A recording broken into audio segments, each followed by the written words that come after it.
based on this. I've got an antenna. There's my neighbor. There's me. I get energy coming off of this antenna. Okay, now we're talking about human safety now. Okay, we're talking about burning ourselves out with RF energy.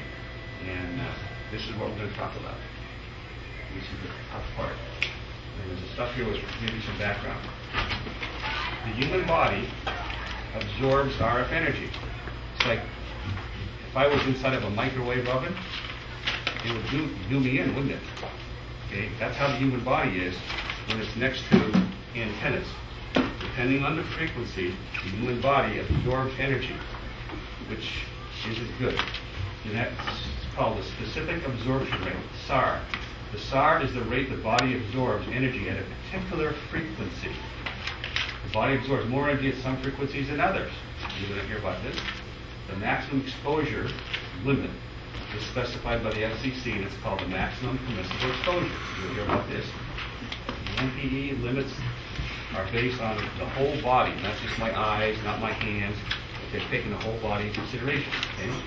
And since the body's SAR, absorption rate, varies with frequency, then the limits vary with frequency. Here we go. Radiation from RF signals is called non-ionizing radiation. I got a note here. It says, notice that this thing here says VHF and UHF signals. Well, it's all radio signals, not just VHF and UHF.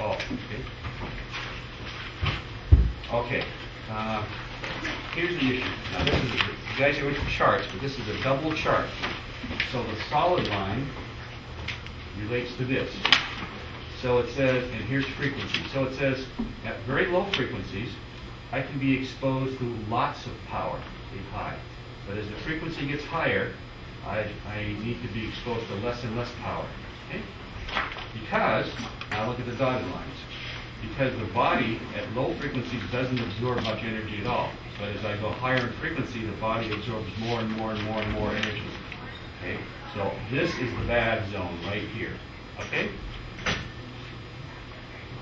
You have a question? Yeah, why does it go back up on the end? Because when you get past certain frequencies, the body doesn't absorb as much.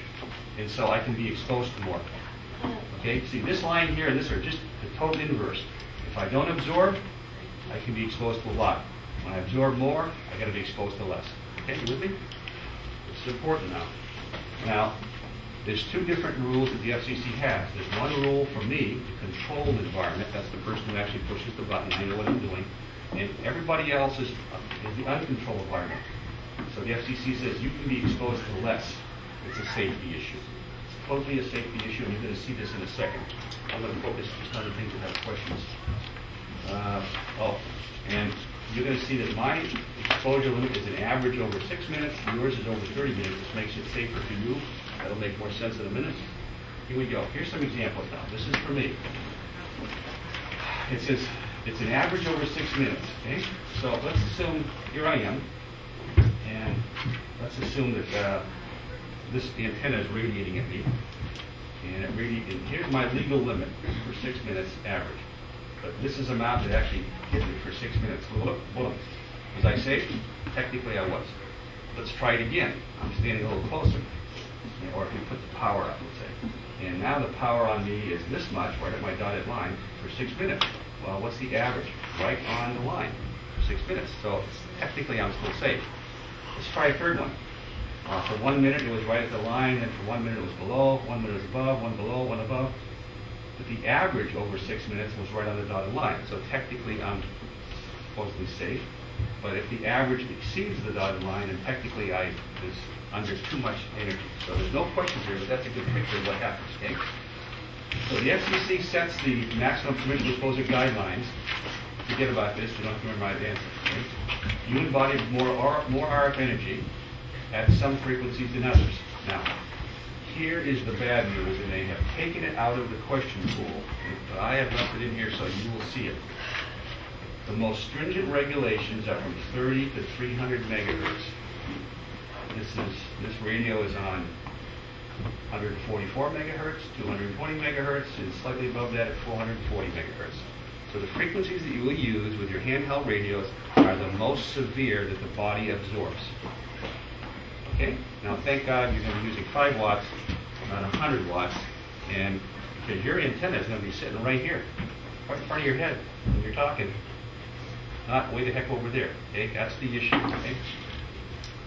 So the highly used technician bands have the most severe radiation issues that have been, and this has been removed from the question pool, so you won't see it in the question pool. The 50 megahertz, therefore, they said the 50 megahertz would have a lower MPE than the 3.5 megahertz. What they're saying is maximum permissible exposure. So if I'm at 50 megahertz, it's worse because I'm inside of here than if I'm at 3.5, which is way down there, or these other two, which are way up there. Okay? Memorize that answer. The issues that affect the RF exposure of folks near you transmitting antennas. So I got people near my transmitting antenna. Here's what affects them: the frequency and the power level. So depending on what frequency I'm using and depending on how much power I got, that could affect you more or less. The distance you are from my antenna. If you're 200 feet away, it's no big deal. If you're sitting right here for an hour and I got this thing on for an hour, it's a big deal. The radiation pattern of the antenna. Oh, I could have this thing on a really bad frequency for minutes and minutes and minutes at a time. But if I've got it pointed this way, where did the energy go? That way. Not that way. So if it's a directional antenna, I can point in the direction that's good for me and doesn't affect you from a safety point of view. What they left out here was the amount of time we're exposed. Okay? There's no questions here. I'm just going to get past this, but here's all the amateur bands, and this is your passes. What it says is if I transmit more power than this on any of these bands, I have to do a little paper study for the FCC and tell them where on my piece of property the safe limits are. That's what he said. If there's any more questions about it, I'll spend some time on it. Yeah, that's what it is. Okay. So you can see on the very bad bands, it's way down to 50 watts. Well, at home, I have a way to put 100 watts in this band. So I had to do a little survey to find out where was the safe distance for me and for my neighbors based on the antenna I used, based on my 100 watts. Because my radio is for 100 watts. So I exceeded this limit. It doesn't say I can't transmit that limit. It says once my transmitters exceed these limits, I have to do a little paper study. Okay? And I have to know where the safe limits are. So here's the question that gets to that. It says, how do you determine what the limits are? 3 ways. You can go to the FCC's Bulletin 65. It'll tell you power, frequency, type of antenna. Here's the safe limit in distance and feet. Okay, that's the way that most of us do it. You can calculate it with a computer model. Forget it. You can measure it with a field strength meter. Well, this is a field strength meter, but it's a little $30 one. This one won't work. You need the $4,000 one that you can walk around and actually do a test. So most people aren't going to do that. The most common way to do it is you look it up in the database, and there it is. It says VHF base stations, like this one here will go on VHF, and also on 10 meters, delivering over 10 watts, and what I said, must perform the evaluation. So at home, I have to do it because my radio at home puts out 100 watts. And I noticed it said base station. Which radios are not included in this entire thing? Mobile radios in your car and handheld radios, because you're always moving relative to your neighbor. You're not fixed in one position all the time. So this only has to do with stations in your home. That to home. It says if you change an item of equipment in your station, you can reevaluate the station to ensure it's still compliant. Well, you can, but if I have a 100-watt radio at home and I replace it with exactly a 100-watt radio, nothing's changed. Nothing's changed. But they're saying you can reevaluate. But okay, that's a wasted question. If you get exactly the same power, you have exactly the same answer. You don't need to submit them to the FCC, but you do retain them. That's what I've done. Typically, VHF mobile receivers and handhelds are excluded because they're less than 50 watts, number one, and you're not in a fixed position relative to your neighbors, number 2. Reducing the effects of RF radiation. Well, ways to reduce the radiation to your neighbors. Use frequencies that are safely exposed. So if I say, gee, these frequencies are kind of bad ones, I won't go on those bands. Okay, that's not a great answer. Lowering the power is the easiest answer. Okay, boy, on certain bands, my neighbors are so close physically in their house that, so I will lower my power when I go to the van. Relocate the antenna. That's the best answer. So instead of having this antenna sitting over right near the side of my house, and when I point it over at my neighbor's direction, it's going right in their living room. Oh, wrong answer. Take this thing and put it back towards the center of my property, where by the time the energy gets to my property line, it's a safe distance. That's the best answer. Locate antennas so people can't touch them.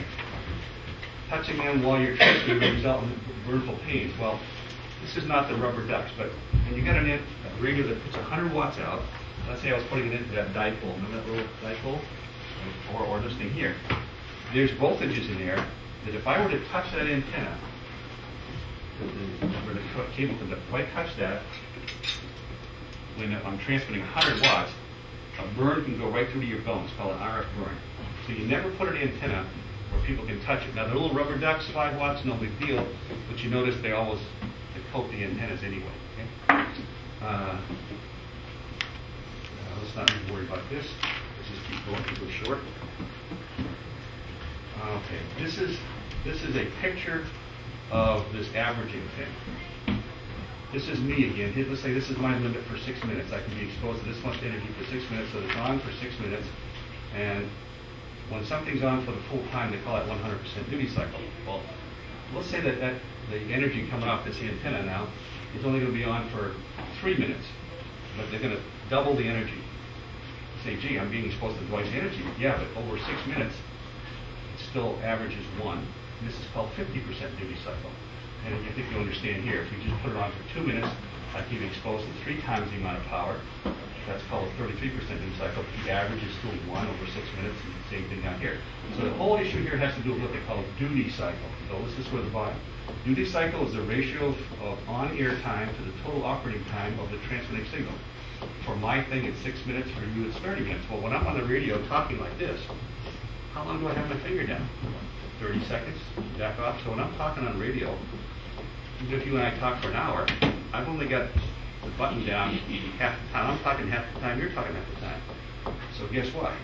The amount of energy that I'm exposed to from my antenna is the 50% duty cycle. So I can be exposed, instead of being the safe distance over here, the safe distance could be closer because it's 50%. That's what this is all about. Short answer. Duty cycle again, so let me just walk through it. So HF and UHF, non-repeaters, the contacts might last 30 minutes, but in a contact, we're typically transmitting half the time each, so we're using 50% duty cycle, which means we can be closer to the antenna, that's an issue, or we can transmit more power. On repeaters, transmissions are typically under a minute, because there's a timer on a repeater that times you out. So the duty cycles are very short. If I have a contact, like QSO, on a repeater, the duty cycle could be, if we're only talking for 2 or 3 minutes, and each of us is on half the time, then if I look at how much energy you had over, well, how much energy I had over a 6-minute period, which is minuscule, which means I could be exposed to more power yet. So the duty cycle is one of the factors used to determine the safe RF radiation exposure levels, because it takes into effect the average exposure of people to the radiation. That's the key right there. That's the key. Duty cycle. How much time on that transmitting? Oh, geez. Wait a minute, before you go.